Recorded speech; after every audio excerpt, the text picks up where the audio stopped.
Bon, vous avez probablement vu comme moi dans les derniers jours les images des manifestations en Iran.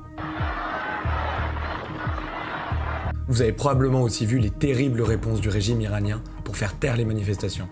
Emprisonnement, tir sur la foule, coupure d'internet, le régime iranien ne semble reculer devant rien pour réprimer l'opposition. Alors aujourd'hui, on ne va pas parler de l'Iran, mais on va parler de la Syrie, avec une question qui mérite d'être posée particulièrement aujourd'hui. Comment fait-on pour manifester en dictature ?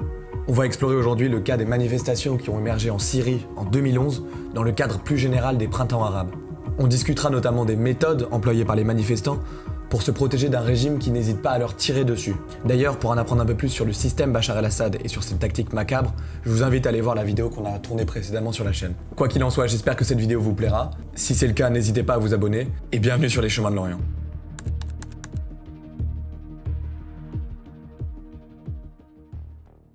Donc Arthur Kenney, merci beaucoup d'être avec nous aujourd'hui et bienvenue sur les chemins de l'Orient. Merci. Pour un peu donner une sorte de tour d'horizon des manifestations qui émergent en 2011, est-ce que vous pouvez un petit peu nous raconter où et quand apparaissent les premières manifestations en Syrie et si oui ou non on peut identifier une sorte d'élément déclencheur comme on aurait pu par exemple avoir en Tunisie, si je dis pas de bêtises, pour les printemps arabes? Alors, officiellement, la révolution syrienne commence le 13 mars à Deraa par des adolescents qui donc descendent dans la rue, écrivent des tags et sont arrêtés par le régime, ce qui va créer une mobilisation des familles pour demander leur libération et en fait une révolte, une démobilisation massive dans l'ensemble du pays en appui à Deraa. C'était des tags anti-régime. Anti-régime, bien sûr. Okay. Pardon. En réalité, l'étude qu'on a pu faire dans le pays dès 2011 montre que les mobilisations commencent dès décembre. Okay. Et les choses commencent à bouger bien avant. Les tentatives d'immolation, des gens qui se font arrêter, torturer. Le régime se tend, beaucoup plus d'arrestations qu'avant, ce qui met les gens plutôt dos au mur et puis descendent dans la rue. Le problème, c'est que les gens ne savent pas comment se mobiliser. L'idée qu'il y ait un événement déclencheur est compliquée parce qu'en fait, les médias sont contrôlés. C'est difficile finalement pour les Syriens d'être unis dans une forme de mobilisation collective où en fait vous pouvez être dénoncé et arrêté très facilement, donc vous êtes obligé d'être anonyme. Finalement, ce qui va unir les Syriens, c'est de s'identifier au printemps arabe. Okay. Et à un moment donné, l'idée qu'une révolte est possible devient probable, et là, d'un coup, les calculs changent et la révolution commence. Et finalement, pourquoi cet événement de Deraa le 13 mars a déclenché cela? Ça aurait pu être très bien une semaine ou deux avant, ou un mois avant, ou après. On ne sait pas très bien, en fait. C'est changement de calcul et de perception. Et puis après, une vague de mobilisation collective. Bachar el-Assad lui-même tente de désamorcer la révolte en amont de mars. Donc, il fait des entretiens dans la presse, dans les différentes presses occidentales, en disant la Syrie n'est pas l'Égypte ou la Tunisie. Le sens où il y a une particularité syrienne, la révolte n'arrivera pas. Et si elle arrive, elle sera matée extrêmement fortement. Donc c'est un message qui est envoyé un peu à sa propre population en fait. C'est ça. Ils essayent de désamorcer ce qu'ils anticipent être bientôt le début d'une possible manifestation ou mouvement de contestation dans le pays. Et en fait, dans votre ouvrage, vous expliquez que ce qui a permis en fait vraiment proprement le déclenchement des manifestations dans un état aussi répressif, c'est justement cette vision du printemps arabe qui pourrait peut-être aboutir dans les autres pays, dans les pays voisins ou dans les autres pays du monde arabe de manière générale. Est-ce que vous pouvez nous développer un petit peu cette idée ? Donc, en fait, la question que s'est posée, c'est comment dans un contexte aussi répressif, les gens pouvaient descendre dans la rue. Ils pensaient que peut-être leur action allait être probable. C'est une vraie énigme en termes dans les sciences, sur lesquelles butent les sciences sociales. Je pense que dans le cas de la Syrie, il y a deux choses qui ont été extrêmement importantes. La première, c'était l'identification à une catégorie printemps arabe qui évidemment est fausse, n'existe pas, mais que les gens ont intériorisé comme un probable, réalisable, une forme de prophétie autoréalisatrice. Inspiré par les pays à côté, quoi. Inspiré par la Tunisie, l'Égypte.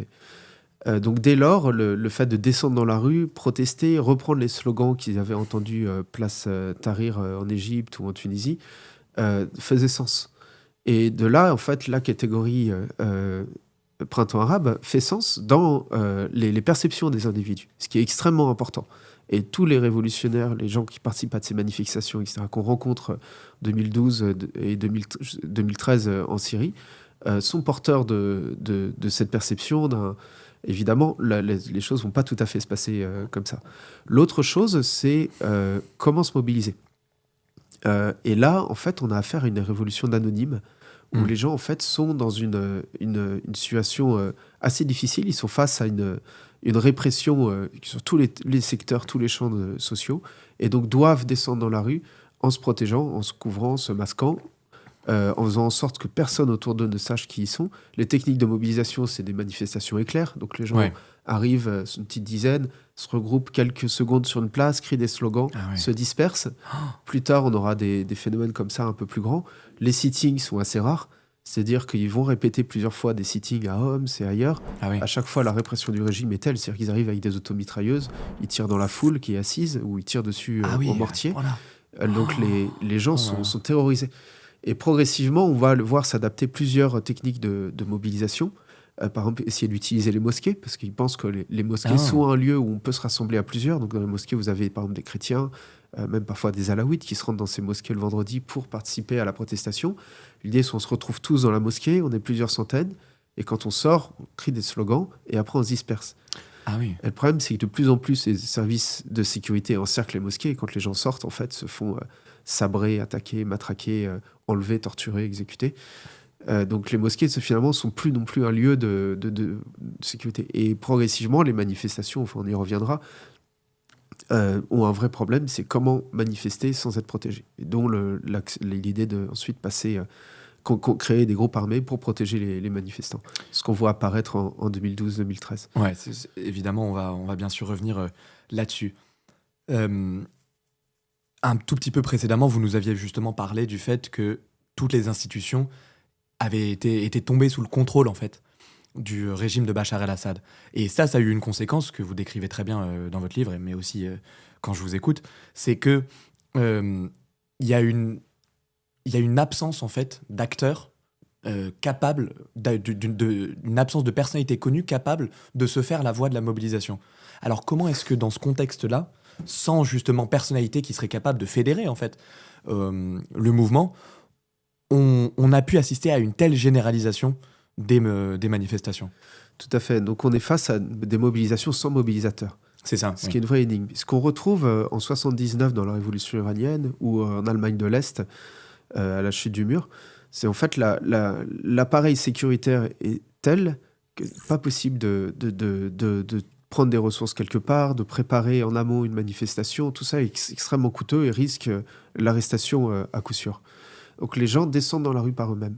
Et c'est là où l'identification au printemps arabe est extrêmement forte, c'est qu'à un moment donné, les gens font tous le même calcul. Si on descend le vendredi dans la rue, le vendredi étant un jour férié où les gens ne travaillent pas et donc vous avez une possibilité aussi de regroupement plus facile, etc.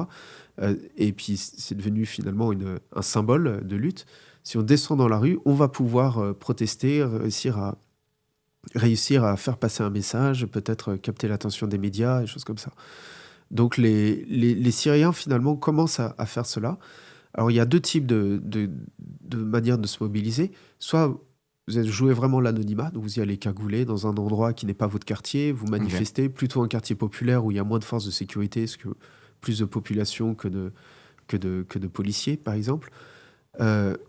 Ou alors vous y allez avec plutôt vous favorisez des liens forts, c'est-à-dire un réseau de proximité, des gens que vous connaissez très bien, la famille par exemple, et vous vous rendez à la manifestation avec eux, parce que vous savez que vous êtes à peu près sûr que ces personnes ne vous dénonceront pas. Ça, c'est ce que vous avez pu voir, vous, très concrètement, dans les différents entretiens que vous avez pu mener, justement cette mobilisation de liens forts, de gens de la même famille qui manifestaient. C'est ça. Qu'on voyait souvent. Liens forts, ça peut être aussi des jeunes qui jouent au foot ensemble, qui sont à l'école ensemble. Le lien fort peut regrouper aussi parfois des choses, des choses, des relations non familiales. Mais toujours est-il que très rapidement, face à la répression que vont subir ces gens, ils vont devoir s'organiser. S'organiser, c'est une question de survie. C'est-à-dire, vous savez que vous avez participé à une manifestation. Tôt ou tard, le régime va le savoir et vous allez être arrêté, torturé. Donc, vous êtes dos au mur, en fait. Et le régime va jouer sur cette polarisation.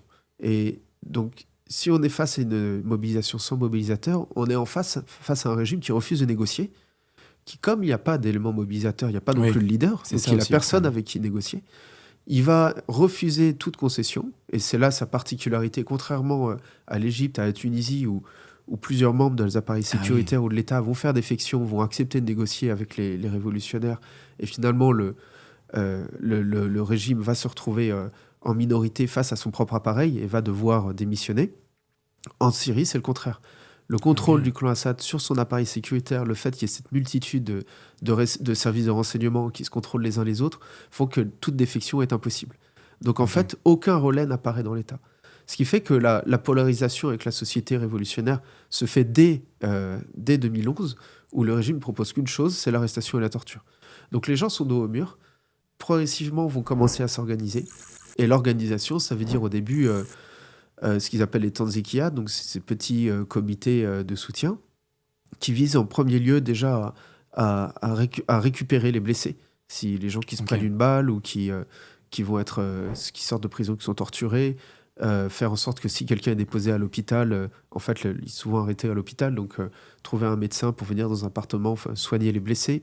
Ensuite, ça va être préparer un peu le parcours des manifestations, placer des gens un peu qui font du vigilantisme pour s'assurer que les forces de sécurité ne sont pas là ou donner des signaux d'alarme, trouver un peu de matériel pour faire des banderoles, préparer des drapeaux ou des choses comme ça. Et progressivement, en fait, on voit une forme de phénomène d'auto-organisation très très décentralisé, dans le sens où dans chaque partie différente de la Syrie, on se copie. Il y a des formes de mimétisme. On va voir, tiens, à Homs, ils ont fait comme ça, tel slogan, donc on va le reprendre, etc. Jusqu'à ce qu'au bout de quelques mois, en fait, on est sur des réseaux sociaux, l'apparition de groupes que les gens suivent, où on dit, là, tel vendredi, ça va être tel slogan. Et ce qui est intéressant, c'est qu'on est dans des slogans unitaires, multicommunautaires, avec des revendications politiques, mais qui sont repris dans l'ensemble du pays. C'est-à-dire qu'après plusieurs mois, on n'est plus du tout dans une descente dans la rue de manière individuelle et essayer par soi-même de porter une voix. On est plus dans un phénomène massif, collectif et unanimiste. Très intéressant. Justement, on va revenir là-dessus, parce que il y a un certain imaginaire aussi collectif des slogans en manifestation, des slogans qui ont justement fait le tour du monde arabe, qui ont été repris, qui ont fait leur apparition en Tunisie, qui ont été repris en Égypte puis en Syrie. Et dans ces slogans, il y a un mot qu'on retrouve énormément, c'est le mot d'unité, le mot uni. Je pense notamment au slogan uni, uni, uni, le peuple syrien est uni. On sent qu'il y a quand même un certain attachement à ce sentiment d'unité. Mais pourtant, certains de vos pairs, y compris le spécialiste du Proche-Orient Fabrice Balanche, associent les manifestations en Syrie à un phénomène communautaire qui serait porté par les Arabes sunnites. Alors, la question moi, que je voulais vous poser, c'est la suivante. Quelles sont vraiment les populations, quelles sont les communautés qui manifestent, qui sont impliquées dans ces manifestations? Quelles sont leurs revendications? Et à quel point est-ce que l'unité est le mot d'ordre dans ces manifestations? Donc le problème, c'est que l'ensemble des Syriens, donc toutes les communautés confondues, descendent dans la rue à partir de début 2011. Donc on l'a dit, 13 mars est la date qu'on retient pour le début de la Révolution, mais cette tentative de protestation, on voit ça dans l'ensemble des communautés religieuses, ethniques, mais aussi dans l'ensemble des catégories sociales. Pas uniquement les quartiers pauvres qui manifestent, qui se mobilisent, mais on voit souvent on voit ça partout, sur les universités, dans les campus. Donc des gens qui tentent là où ils sont. Tous les milieux. Dans l'ensemble des milieux. Le problème, très rapidement, c'est la manière dont le régime réprime les manifestations. Et les gens s'aperçoivent qu'en fait, il y a des lieux qui sont beaucoup plus durement réprimés que d'autres. C'est vraiment par, va dire, l'expérimentation que les gens décident finalement d'aller manifester dans les quartiers populaires, où c'est les quartiers qui ont grossi depuis les années 90, où vous avez finalement peut-être un policier pour 10 000 habitants, donc finalement les policiers ne peuvent pas intervenir, le régime est obligé d'envoyer des forces de l'extérieur. Un policier pour 10 000 habitants? C'est ça. Dans un état répressif, un état qui se veut répressif, c'est un échec en quelque sorte, non? Exactement, et c'est là où la révolution néolibérale de Bachar al-Assad, en fait, en détruisant l'État, il détruit aussi ses capacités de surveillance et d'encadrement de la société. Donc il y avait des lieux comme ça, des lieux des habitats informels en périphérie des villes, des quartiers, des régions rurales qui, par la suite, vont devenir des lieux de regroupement de l'opposition. D'accord. Et ce qu'on voit, c'est qu'il y a une migration des différentes communautés ou élites sociales vers ces endroits qui sont des endroits plus sécurisés. Donc les gens ne manifestent pas dans leur quartier, en fait. C'est ça. Les gens évitent de manifester dans leur quartier, sauf s'ils savent que c'est justement un lieu de... Ce qui fait dire, en fait, à des géographes comme Fabrice Balanche que la révolution est communautaire. Or, ce n'est pas parce que les gens manifestent dans un quartier majoritairement sunnite que c'est une manifestation sunnite. Et les terrains qu'on a pu faire en 2012 en Syrie montrent que, par exemple, les quartiers est d'Alep qui sont tenus par l'insurrection, en fait, vous retrouvez dans ce quartier des chrétiens, des alaouites qui sont en fuite, des gens des élites sociales aussi sunnites qui sont historiquement basés dans la partie ouest de Alep, qui se retrouvent dans la zone est, pris par leur engagement révolutionnaire, ils ne peuvent pas rentrer chez eux parce qu'ils savent qu'ils risquent d'être arrêtés. Et donc restent là des femmes également activistes qui vont se marier à des sunnites, des choses comme ça. Donc vous avez une société révolutionnaire qui va s'organiser sur des lieux de mobilisation où ils savent qu'ils sont moins ciblés et moins réprimés, une capacité de survie plus longue. Ah oui, c'est fascinant. C'est vrai que moi, en tant que jeune qui suis habitué à vivre en France avec tous les privilèges de manifestation qu'on a, c'est vrai qu'on a du mal à s'imaginer tous ces sacrifices qu'on doit faire. Mais alors, sur les revendications, justement, est-ce que vous avez le sentiment que le mot d'unité est un petit peu symbolique dans les revendications, ou est-ce que, justement, au contraire, il y a une vraie demande d'unité dans les revendications qui sont faites par les manifestants? Donc c'est bien une révolution unitaire, une révolution qui demande la chute de Bachar el-Assad. C'est la principale revendication. Et la fin de ce système sécuritaire qui écrase la société, sur tous les plans, social, économique, corruption, évidemment, après, arrestation, torture.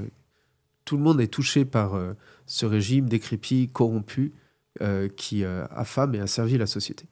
Les gens le sentent à tous les niveaux. Donc l'idée du printemps arabe qu'il y a derrière, c'est que c'est possible de faire tomber ce régime, c'est possible de créer quelque chose de nouveau. Et c'est ça que les gens portent et véhiculent dans les slogans. Alors tout ça a été très bien documenté dans les slogans, mais également différentes publications qui sortent à cette époque-là, sur les réseaux sociaux, les posts, etc.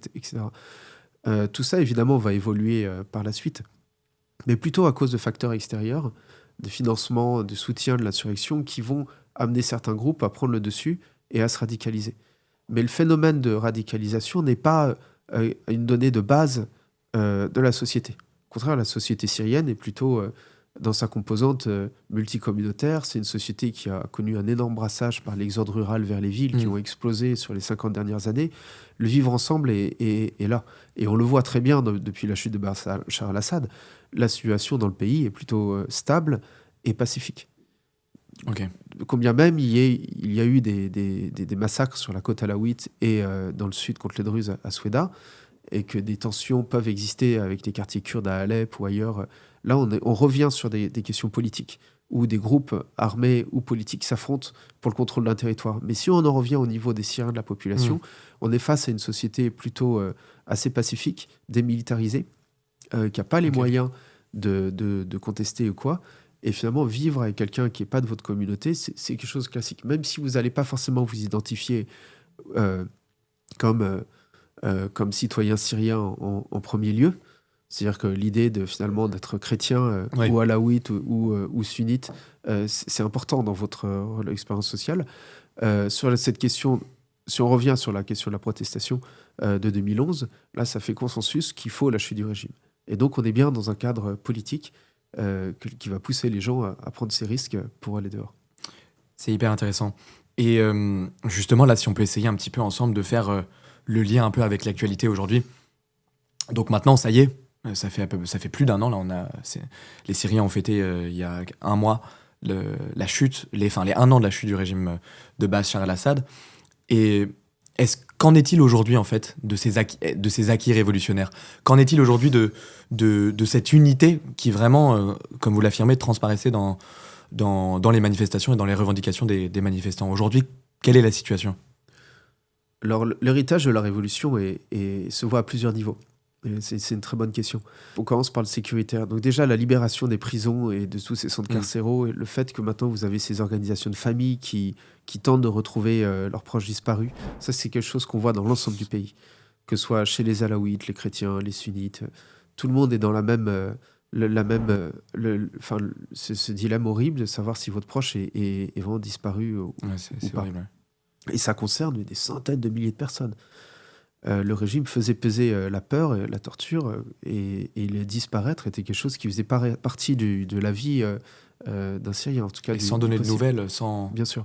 Ah, ouais. La fin de la conscription, qui était un élément horrible, c'est-à-dire que beaucoup de Syriens, l'ensemble des jeunes Syriens, étaient donc des conscrits qui partaient dans l'armée pour une durée indéterminée, en principe 1 an et demi, 2 ans, mais ça pouvait finir en 6, 8 ans. Ah oui. L'armée, c'était des sévices, ça voulait dire pas être payé, subir tous les abus qui vont avec. Et les gens, donc, et puis peut-être possibilité d'être tués ou de devoir tirer sur des manifestants. Beaucoup de gens essayaient d'éviter l'armée.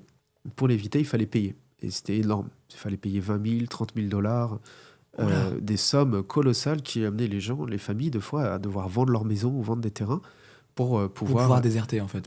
Donner à un fils l'opportunité de ne pas aller dans l'armée et d'avoir construire sa vie de manière normale, entre guillemets. Donc la chute du régime veut dire ça, déjà. Ensuite, la liberté d'expression, évidemment. Okay. C'est quelque chose qui est encore frappant pour les Syriens. Enfin, je vis en Syrie depuis la chute du régime. Oui, c'est vrai. J'étais plus habitué à ça. C'est-à-dire que je vivais dans les zones de l'opposition depuis 2012. Dans les zones de l'opposition, c'était acquis. Critiquer, publier un article sur les réseaux sociaux, parler à des journalistes, à des étrangers, tout cela était devenu normal, même s'il fallait faire attention avec le groupe armé qui contrôlait la zone. Finalement, contester était dans la logique, dans l'ordre des choses. C'était un acquis qu'ils avaient. En revenant habiter dans les zones qui étaient tenues par le régime, ce qui m'a beaucoup choqué, c'est finalement la dépolitisation volontaire des gens qui, face à des systèmes de corruption quotidiens et qui contraignaient, ils ne pouvaient pas en parler. Et en parler était extrêmement coûteux, etc. Donc finalement, la critique est là. Et ce qu'on voit, et c'est assez intéressant, c'est que dès lors que par exemple, au quotidien, vous allez refaire des papiers dans l'administration locale de votre ville, vous êtes témoin d'un acte de corruption ou un fonctionnaire qui demande de l'argent, etc., vous allez le publier sur les réseaux sociaux. Et du coup, le pouvoir en place vont devoir enquêter, démettre la personne, et puis finalement, vous pouvez obtenir des gains. Oui, ça arrive fréquemment, justement, qu'ils obtiennent gain de cause sur... Alors, le régime Assad s'est effondré, et la corruption, en fait, il y a beaucoup moins de cas de corruption qu'avant. Okay. Mais quand je dis beaucoup moins, ça n'a plus rien à voir. Et les prix aussi, les demandes pour obtenir un service, ou ce qu'on paye, est beaucoup plus faible. Sous les Assad, c'était des milliers de dollars. Maintenant, c'est dérisoire. Ça va être 10, 20 dollars. Parce que justement, les gens qui demandent sont à l'origine de cette corruption ont peur de se faire arrêter. Et finalement, c'est beaucoup moins massif qu'avant. Et ça, c'est un acquis de la révolution. C'est-à-dire qu'on est encore dans un peu comme en Ukraine, où on voit actuellement la guerre créer un espèce de phénomène un peu... un phénomène qui pousse finalement la population à contrôler les élites. À mettre fin à cette oligarchie qui a ruiné le pays, etc., pendant des années sous le régime soviétique. Pareil en Syrie. Et l'autocontrôle entre les gens continue à fonctionner, mais dans un système plutôt positif, où finalement on va dénoncer ce qui n'est pas perçu comme légitime, moral ou éthique. Et ça, les nouvelles autorités, ils sont très très sensibles, parce qu'elles ont très peur de faire face à des manifestations, et des manifestations qui arrivent régulièrement. Vous pouvez avoir un groupe local d'avocats qui va manifester contre une décision du tribunal qu'ils trouvent illégitime, des gens qui manifestent pour la démission d'un juge qui est en fait un juge de l'Ancien Régime et qui veulent voir démis de ses fonctions. Donc l'apprentissage par 80% de cette population qui vivait sous le régime, sous la dictature des Assad, avant la libération de décembre, et l'apprentissage de nouveaux modes comme ça de contrôle et de contestation. C'est hyper intéressant. Et justement, alors, pour parler maintenant un petit peu de votre expérience à vous, donc avec vos collègues, avec qui vous avez écrit ce superbe ouvrage « Syrie, anatomie d'une guerre civile », vous avez passé plusieurs semaines, si je ne me trompe pas, en Syrie, entre 2011 et 2013 notamment. Vous vivez maintenant, donc, comme vous venez de nous dire, à Damas. Et pendant ces séjours que vous avez effectués entre 2011 et 2013, vous vous êtes entretenu avec de nombreuses personnes qui avaient participé, qui avaient pris part à ces manifestations. Il y a une question, moi, que je me pose, c'est quel était l'état d'esprit de ces personnes au moment des manifestations? Et puis surtout, quels sacrifices étaient-elles prêtes, ces personnes-là, à faire pour voir ces manifestations réussir? Et puis aujourd'hui, en fait, après la chute du régime, qu'est-ce qui reste des liens tissés entre dans les différents groupes? Ouais. Ce qu'on a vu s'organiser, c'est une société révolutionnaire. Dans le sens où, dans les zones insurgées, donc nous on arrive en 2012 dans les quartiers 2012, est d'Alep, et puis on a pu ensuite circuler dans d'autres zones tenues par l'opposition. Ce qu'on voyait déjà à l'époque, c'était que c'était une société alternative à celle du régime, qui organisait des institutions, un mode de gouvernance propre. La hiérarchie entre les gens n'était plus la même, la hiérarchie sociale déjà. Le fait d'avoir participé aux manifestations vous donnait une forme de légitimité politique, et donc un accès dans une nouvelle hiérarchie, où vous pouviez obtenir des postes à responsabilité, devenir maire d'Alep ou des choses comme ça, alors que quelqu'un issu de l'élite dominante traditionnelle, qui n'avait pas participé justement et qui était vu un peu comme plus ambigu, elle avait un statut du coup plus bas.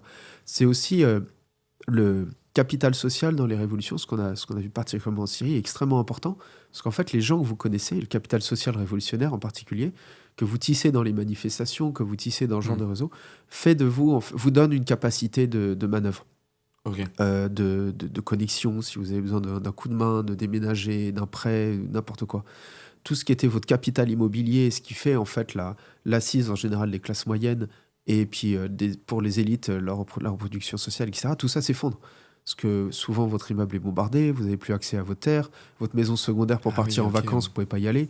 Donc en fait, votre réseau de sociabilité n'existe plus. Il reste plus que... Et du coup, la sociabilité révolutionnaire est extrêmement importante pour comprendre le fonctionnement de ces quartiers. Aller dans un manif, c'est important parce que vous voyez des gens, tout ça joue. Et ça, c'est quelque chose qu'on observe aujourd'hui. Un an après la chute du régime, c'est-à-dire que le capital social révolutionnaire, c'est-à-dire les gens qui ont participé aux manifestations, qui étaient dans les zones de l'opposition, les gens qui ont eu des proches disparus, etc., leur donne accès, en fait, à des réseaux d'entraide, à une interconnexion entre personnes qui est très forte. C'est de la sociabilité classique, mais une forme de cohésion assez forte qui continue jusqu'à aujourd'hui. Ça s'observe particulièrement dans des villes où il y a eu des quartiers qui ont résisté longtemps au régime, comme à Damas, dans la Routa, à Djober, à Homs, dans certains quartiers, dans la partie est d'Alep. Les gens reviennent, les Syriens reviennent chez eux. Et là, il y a une forme on essaye de faire revivre en fait cet héritage révolutionnaire qu'ils avaient. Et ce qui est intéressant, c'est de voir leur interaction avec le reste de la société. 80% des Syriens n'ont pas vécu dans les zones de l'opposition. Ils vivaient sous le contrôle du régime. Ouais. Ce n'étaient pas des collabos non plus, mais ils vivaient sous la férule d'un régime qui ne leur permettait absolument pas de contester. Beaucoup d'entre eux ont des gens arrêtés, etc. Et donc, ce qu'on voit, c'est aussi l'apprentissage de ces codes révolutionnaires par la grande majorité de la société syrienne. J'ai été beaucoup dans les régions alaouites ces derniers mois, tout au long de cette année. Ce qui est intéressant, c'est qu'on voit l'apparition de foyers d'activistes alaouites, donc anti-Bachar, qui définissaient pas leur activisme de la même manière qu'un opposant dans un quartier d'Alep ou dans le nord de la Syrie, qui lui pouvait bénéficier de la protection de groupes révolutionnaires. Mais donc ces alaouites qui faisaient de l'activisme, pour eux, c'était assister des réfugiés sunnites qui habitaient proche de leur zone, faire de la distribution alimentaire, enfin des formes de protestation non létale, qui étaient plus ou moins acceptées par le régime parce que ça pouvait être vu comme une activité humanitaire pour le bien de la population, mais bon, qui était un moyen pour eux de dissidence. Et donc on voit se reconstruire et également apprendre, se transmettre en fait un héritage révolutionnaire au sein de la population. Tout ça mérite d'être étudié et approfondi dans les mois qui suivent, mais c'est sûr. On est bien dans l'héritage d'une révolution. C'est une révolution, c'est la transformation des hiérarchies sociales, économiques et du système politique. Ok, c'est passionnant. Merci beaucoup pour toutes ces explications justement sur les manifestations. Et on va maintenant parler du basculement en fait dans la guerre civile.